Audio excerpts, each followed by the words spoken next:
All right, so let me start with saying hi, Ross, and I'm so happy to see you here.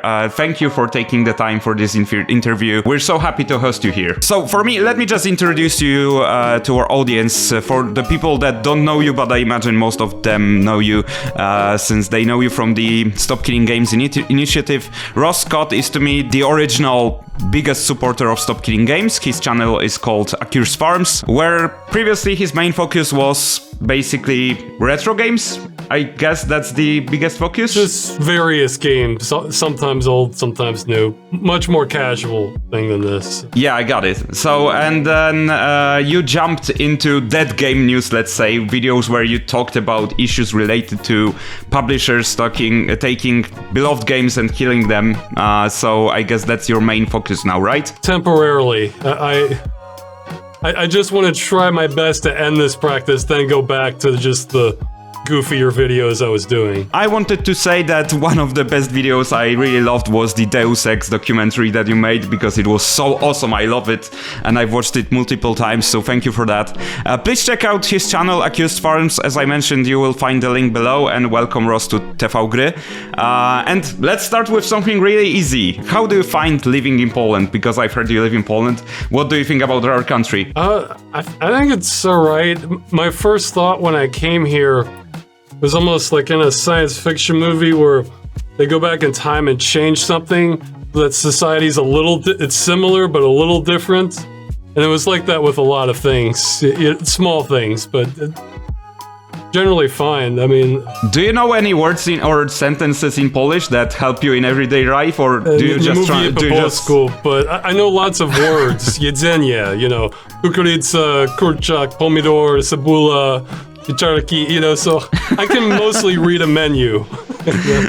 That's awesome. All right, so let's jump into more, let's say, important questions. How did the initiative start for you? Were you from the beginning in the initiative, or someone that was the mastermind behind it invited you in? How did it start for you? It's kind of a cumulative thing from many previous things I was doing. I guess the start of the initiative was from several volunteers that I've been working with on other things already that they helped put together and I communicated with them on. But prior to that, we were doing consumer protection action related to this. And prior to that, I was making a lot of videos over a period of years trying to alert more people about this to try to get something done on it. Got it, okay. And then when you were into that and you saw that Pirate Software and some other people jumped into it and tried to diminish it and stop it, and it actually stopped for a while, and then it jumped all over the internet. What were your thoughts? What are your feelings with all of this situation?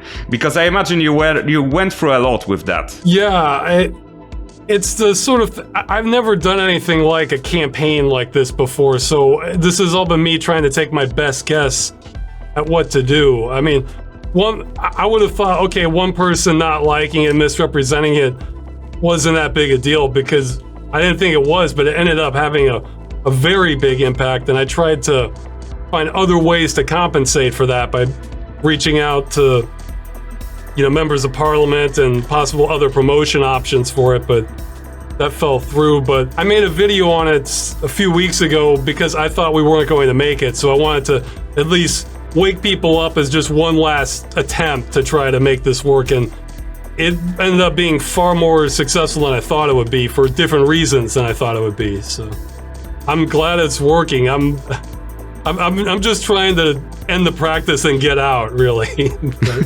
Got it, okay.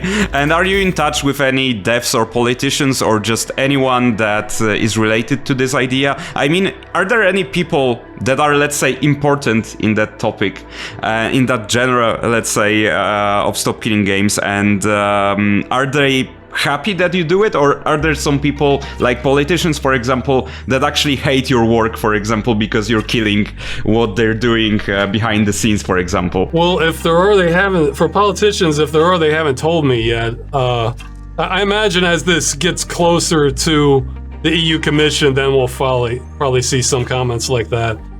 But I mean, from politicians. No, we've gotten a few politicians offering support of this. For developers, I'd say the majority I've come in contact with are for it, but there are some that are against it. Typically, the bigger the developer, the more I hear nothing at all. So, but a lot of indie developers will be supportive of it, but it varies. I think it certainly has a chance the way it's going. So I guess my guess is that the bigger the company, the bigger is the risk, and the more they are scared that it's going to hurt them in some way or another, right? Well, I think it's a little more complicated than that. I mean, if you're talking about developers, I think the bigger the company, the more likely it is that they have an NDA that they've signed where they can't talk about this, otherwise they might lose their job, either supporting it or being against it, because they might be seen as a representative of the company and they want to keep things pretty controlled there as part of their contract. For publishers, yeah, I think they would resist pretty much any suggested change at all, unless it obviously made them lots of money. That's the thing. I don't think this change that we're proposing has to cost much at all, especially if it's planned for from the start. But just even small things, large companies can have a history of resisting. Yeah, you mentioned the cost. One of the questions, because most of the questions I have for you today are from our community, and one of them that keeps repeating on and on is the cost of the games.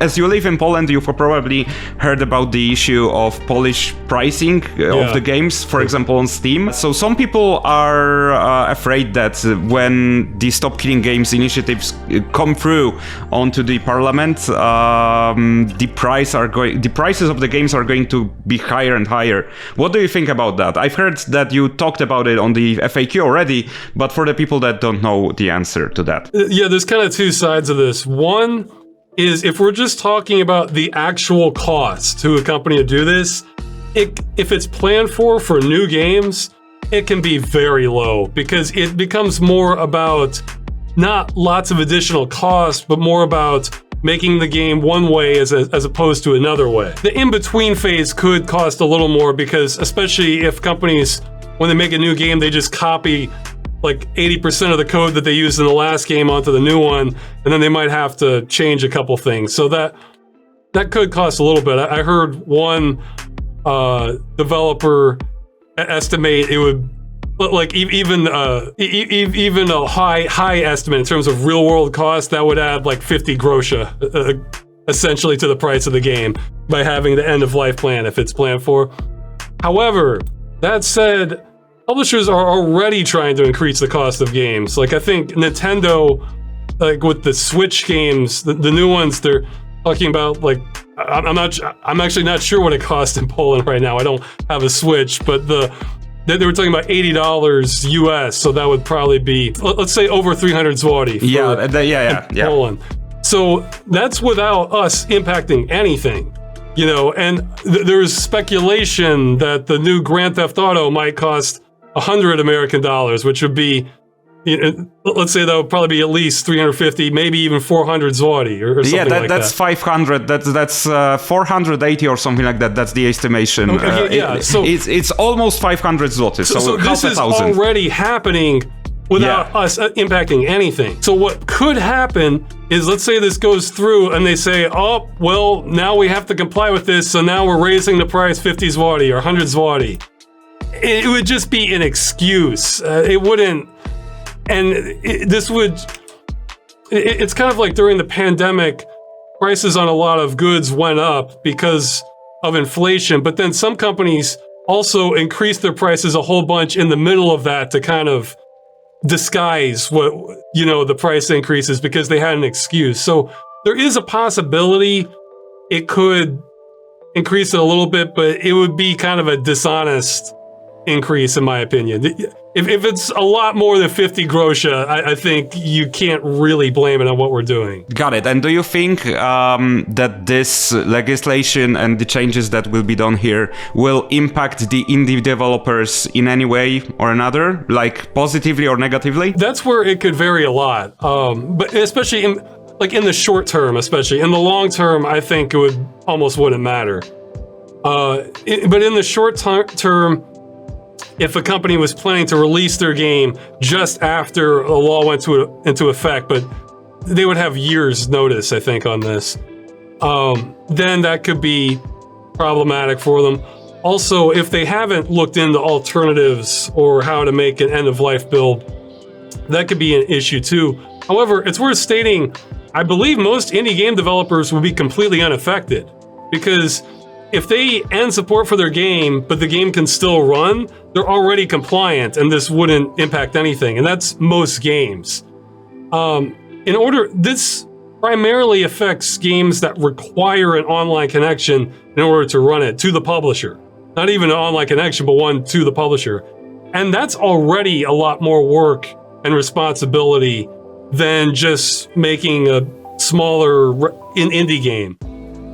Like if it's a game that can support private servers, then you don't have to connect to them. It's already compliant, or if it's a single player game and it doesn't require you to connect, it's already compliant. So there could be some changes.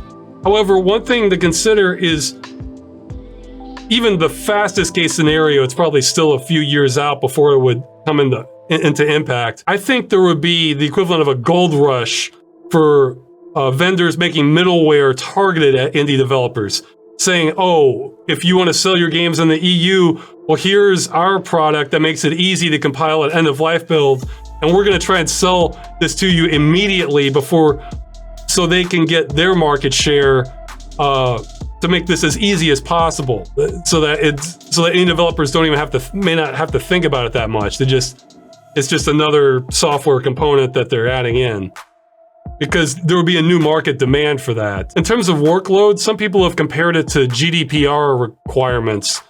I mean, that could be fair, because that did require them not to just send out all data and a way to turn it off if you requested it, that sort of thing. Do you think the solution to this problem is also to just jumping into physical copies instead of digital? Because that's the question that was repeated as well. And the issue from our side is that I've actually got a response from our lawyers today, because we've just asked them, in what way do we own the games when we buy them? And the lawyer responded to us saying that we don't own any games. We're just actually getting the license for the game, even if you're buying that on the DVD. But maybe if we change the law here, that would mean that, for example, if you get the physical copy, that would actually change something. Do you think that the digital copies are a solution in any way here, or it has to be done digitally anyway? Well, there's a couple things you brought up there.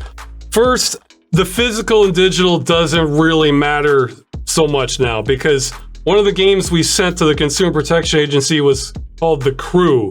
It came on a physical copy in addition to digital. Those physical copies don't work at all now. And there are other games like that, like Destiny 2 or The Division, one of the Need for Speed games. They had physical copies. They will not work if you don't have that connection. So, whereas something like GOG, they only sell digital copies, but you can download them, back them up, and they're yours for life, essentially. Now, regarding ownership, that is an important distinction. We're not actually asking for full ownership, because your lawyer is correct that what they said, that you've never really, in terms of the law, you've never really owned the game. What you owned was like the piece of plastic or whatever that contained the data on it. But so under the law, you never owned it, but in real world terms, of course you've owned plenty of games, because, if you bought a game 20 years ago and it still works, that looks a lot like owning. But some things that might not be allowed would be something like reselling a digital copy, because that's something normally associated with ownership. What we're actually asking is the publisher has to sell you some rights to the game just to run it in the first place, to have access to it. So we're not even asking for additional rights, but the problem is many of these license agreements contain terms that say they can terminate the game at any time for any reason. Well, terms like that may already be in conflict with EU law. There's a directive, Directive 93/13 EEC, which protects consumers against unfair terms of consumer contracts. And the EU Commission says this terms like that are in a lot of these games might conflict with that. Well, if that's the case, then that means there's no real stated time when your game ends, which means they can't just take it away from you. So in order to make good on the license that they already sold, they would have to give you some way to continue running it after they ended support, which would mean an end-of-life build. So we're not actually asking for full ownership. What we're saying is they can't just effectively destroy the game that they sold you. It gets nuanced, you know? Yeah, I got it. It's quite complicated, but also that's why I think it's really important for the politicians to really jump into the topic, get some good expertise in that from the people that know their stuff. And that's the issue for now, because actually behind the scenes, we're trying to talk to some politicians.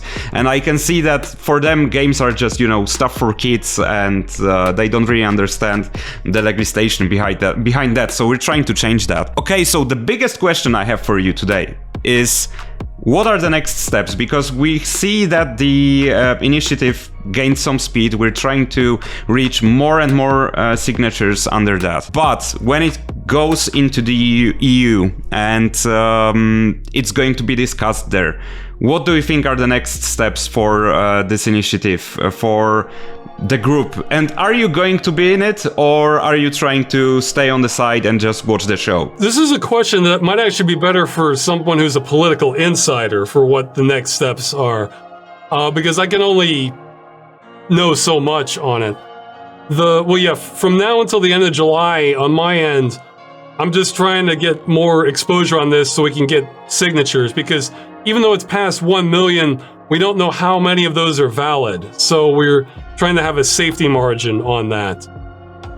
After July, I guess one of the biggest things, if people still wanted to help, would be to contact a member of parliament, like in Poland, and say, if you can reach them, say, please support this initiative. It's very pro-consumer rights here.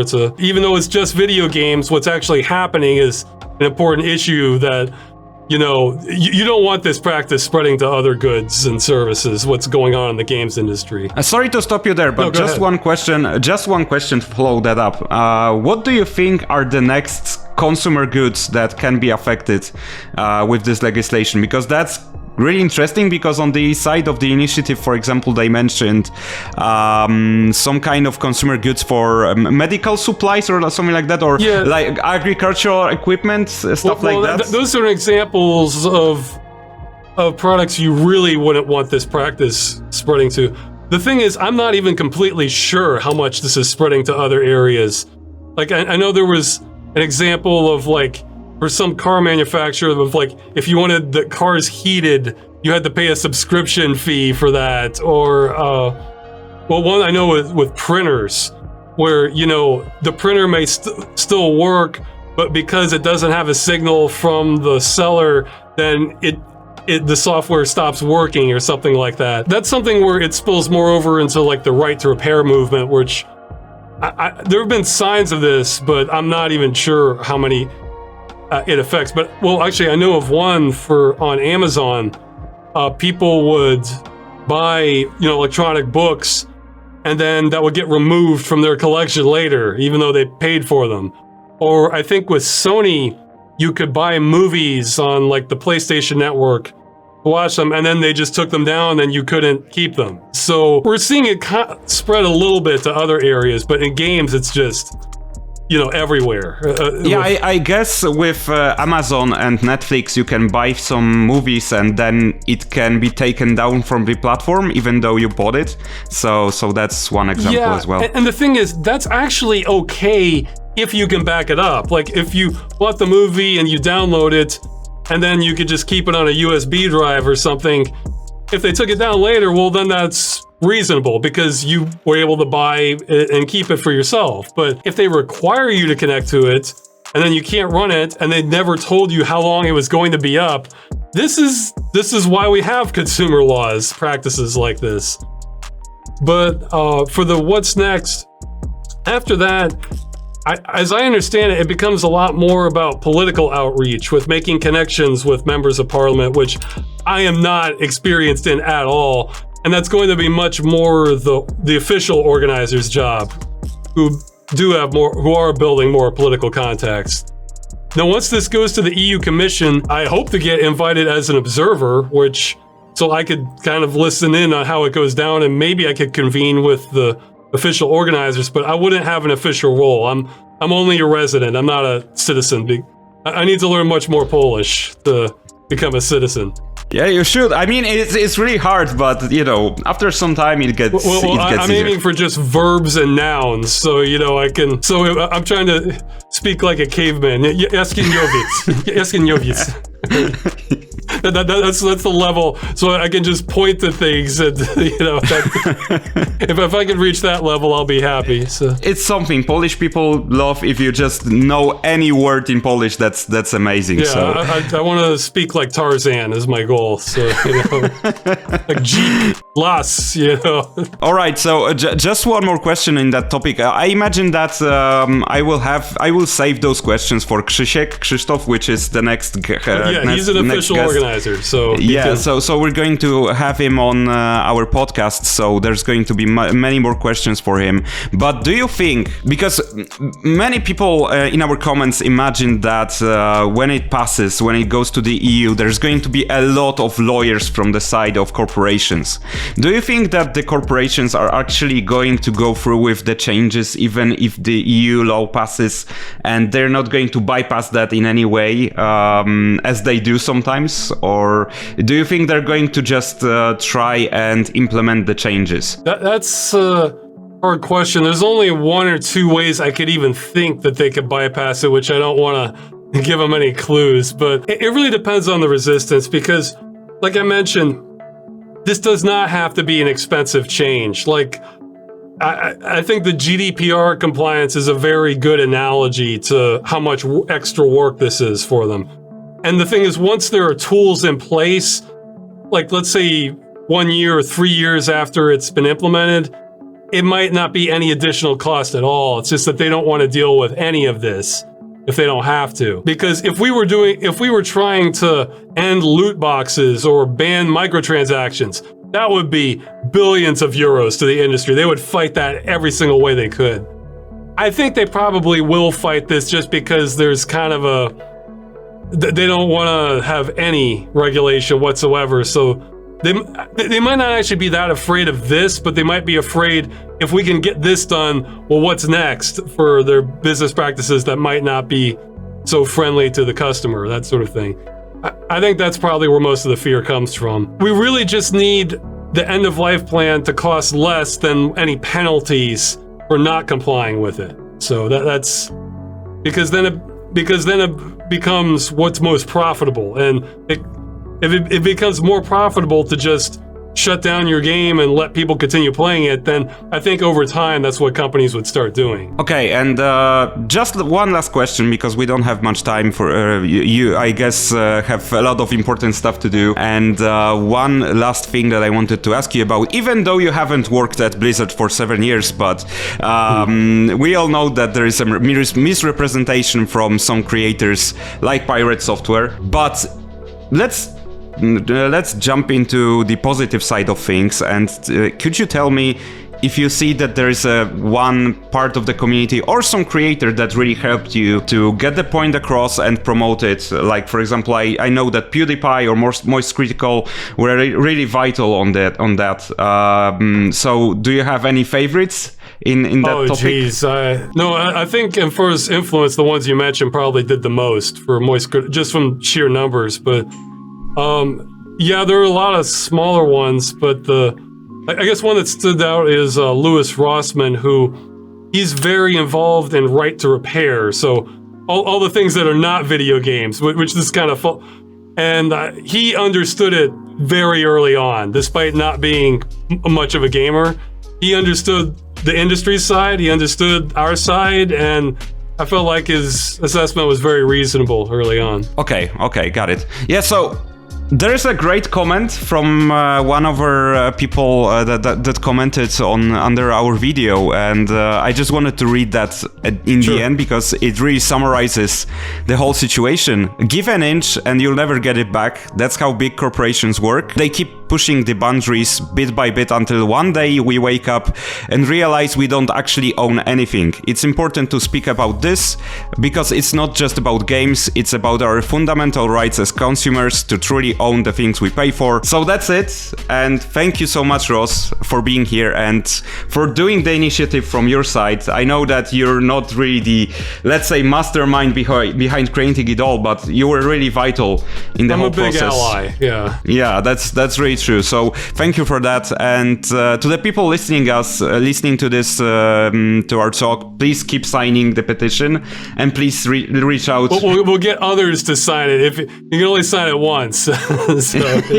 So of course, if you already signed, don't do it again. but you can get friends, family members, that sort of thing. Exactly. And also, if you have any contacts to the politicians, please reach out to them. Polish politicians that need to hear about this. Do you want to add anything in the end? I guess not. Just that I think we really have a chance on this, and like you said, even if it's not full ownership. For some people get afraid, like, oh, what could happen if this goes through? It's like, the way I look at it as a gamer, what is worse than games you care about being destroyed? It's not going to get worse than the trajectory we're on, so there's not that much to lose, really. Yeah, that's true. All right, thank you very much again, and thank you for being here and for doing that. And I guess see you on the internet.